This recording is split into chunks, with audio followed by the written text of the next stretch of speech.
Hey there, welcome to 4D BIM for Schedulers. In this short demonstration, we'll show you how Vico Office is not a glueware application. It doesn't just stick a 3D model to a schedule and create a pretty movie. What we'll show you is how it combines 3D models, uses patented location management, leverages location-based quantities, creates more accurate schedules and optimizes those, provides essential production control for our projects, and creates pretty 4D simulations. I hope you enjoy it.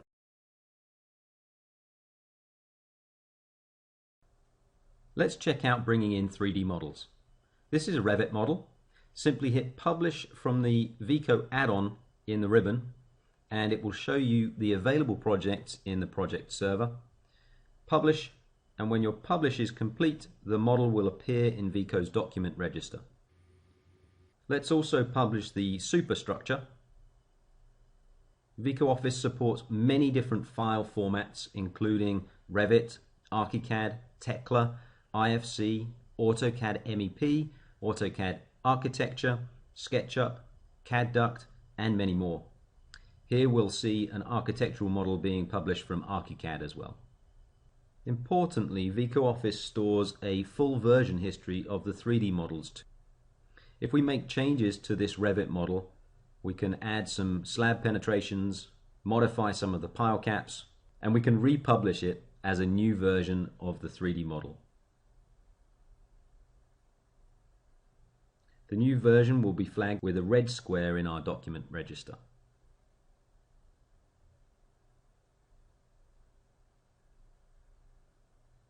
We can then review the models and simply drag and drop to see the latest version.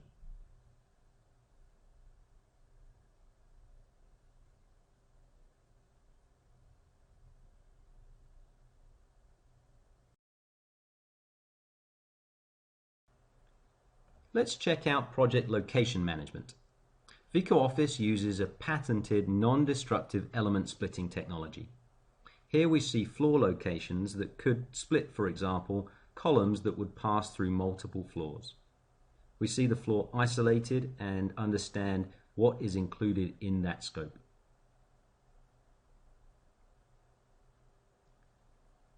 Let's switch to the floor plan view for the foundations and add some zones for the concrete pours. We add polylines using the snapping features and leader lines.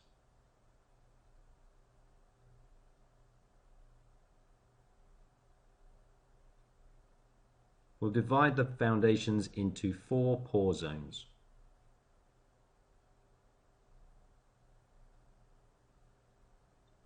These 4 new pour zones will virtually split the elements in the foundation.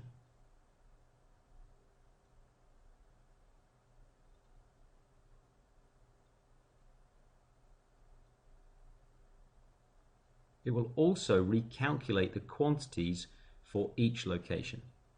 We see the 4 zones and the construction caliber quantities now divided into those zones. Quantities per location are the key to integrated virtual construction management.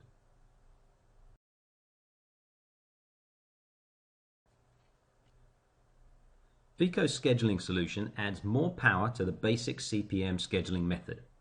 Here we can see project locations on the left and time along the top. Lines then represent the flow of each trade as they move through the project locations. We can clearly see where people should be working and also where people are not working, the poorly utilized locations and the starts and stops. Schedule Planner can force continuous work for trades, and then after this, representing the waste, we can balance the resources so that we're using the optimum number of people on each trade. Buffers are then added between these trades to protect against any uncertainty in the workflow and make sure that the schedule is achievable.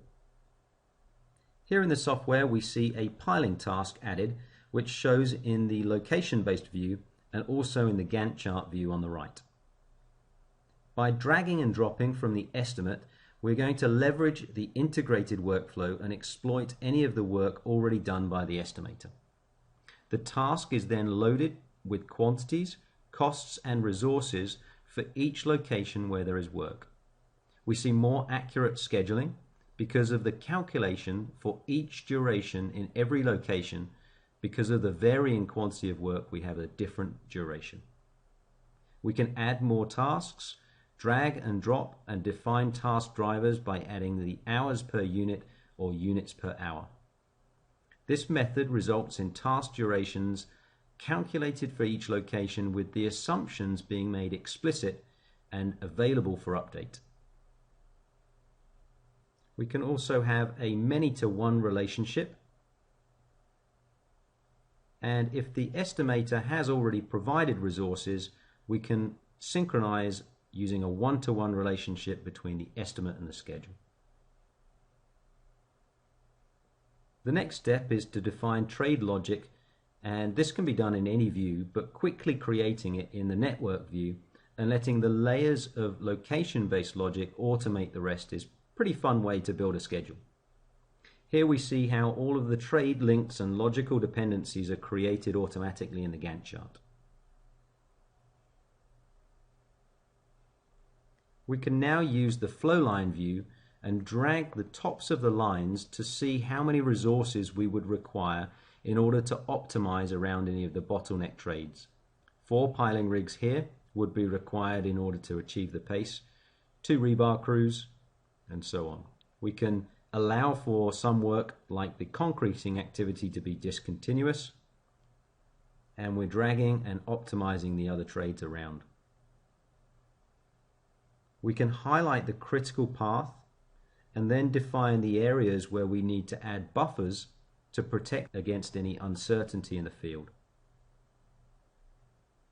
As changes are made in any of the views, all of the other views are kept in sync.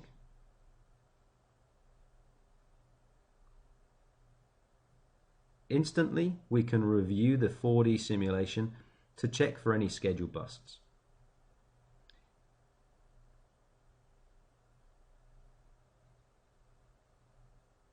It must be noticed that this is not a new method.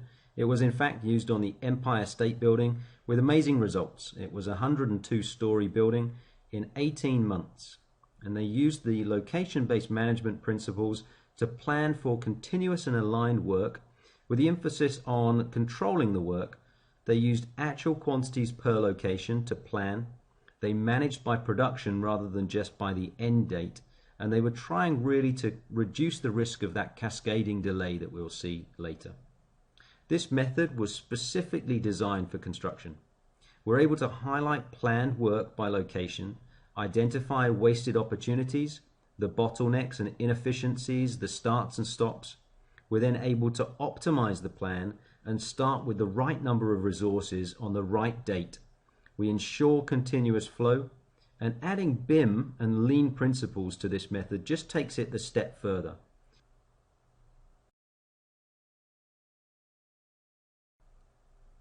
Most traditional scheduling tools focus on the planning and the recording of data, and less on the controlling processes required to actually execute to that plan. Using Schedule Planner and Production Controller with the BIM inputs, we're able to up our game.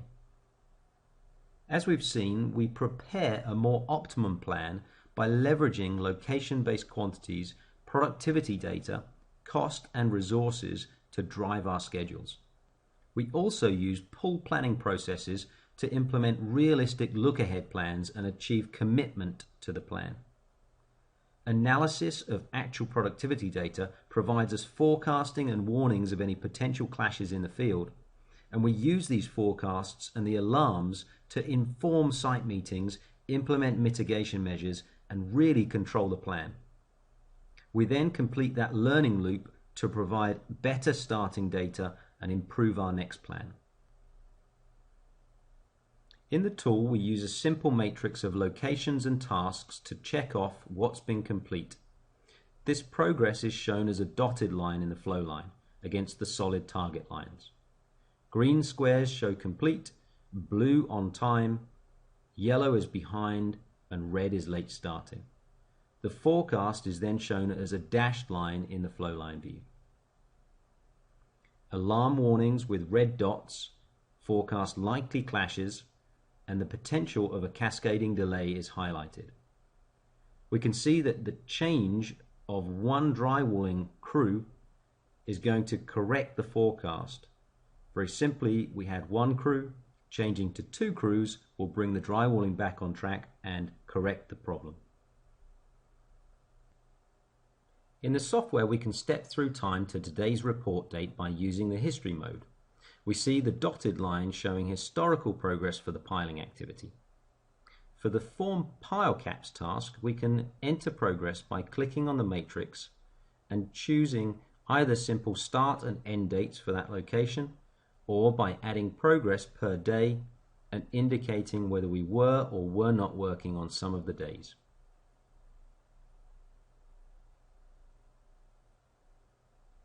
This productivity data will then be used in the forecast to show the impact of not changing anything over the next few weeks. We see the impact is a few weeks out due to this deviation in zone 3, but if we add actual resources used over the last few days and refresh the forecast, we can see the impact will actually be next week in zone 2. We can then edit the control plan to isolate the affected trades and evaluate what-if scenarios. We can see how changing working methods, working hours, overtime, or resources can mitigate the problems. In this example, we found that 4 crews were required in order to ensure that the trades did not clash. Through the implementation of these planning and controlling processes, our customers are able to make better informed decisions and clearly share scientifically driven and evidence-based data with project partners. To recap, we collect progress using the control matrix. Actual productivity and the remaining quantities of work will calculate a forecast. The forecasts are reviewed in the weekly subcontractor meetings. Control actions are discussed to mitigate potential problems and are used to make daily and weekly commitments.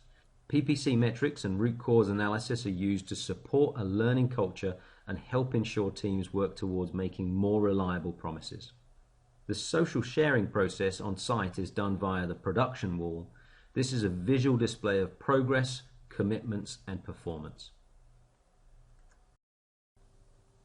In this short introduction, we've seen the combination of 3D models, how we add locations to virtually split model elements and recalculate quantities per location, how we quantity, cost, and resource load our schedules, how we improve on the CPM algorithms and incorporate a location-based management philosophy in order to optimize for continuous flow and contain less waste in our schedules, and also how we use actual progress and resources combined with remaining quantities to forecast trade flow and highlight any potential impacts as early as possible.